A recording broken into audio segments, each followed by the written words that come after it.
In the Bible, there was a rich man named Nabal who was known for being rude. Nabal had a large flock of sheep and goats, and a wife named Abigail. Unlike Nabal, Abigail was known for being sweet. Hi.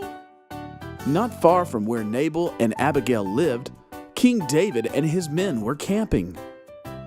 David needed some supplies, so he gathered some of his men to send to Nabal's house. He told them to greet Nabal with kind words, and Nabal should return their kindness. So the men went to Nabal, greeted him with nice words, and asked him for some supplies. But Nabal was nasty. Go away! He shouted insults at them and told them to leave. The men returned to David and told him the things that Nabal had said. David was furious. He told his men to grab their swords so they could get even with Nabal.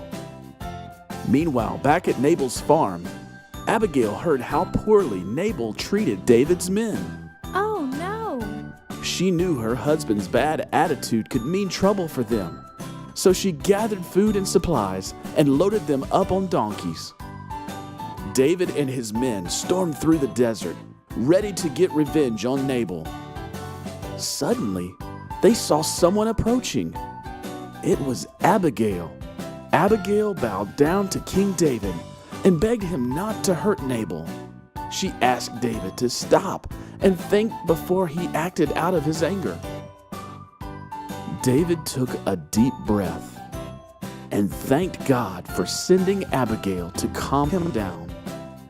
David accepted Abigail's gift of supplies and went home, instead of doing something he might regret later on. Hooray! Because Abigail asked him to think about forgiveness, David chose peace instead of anger.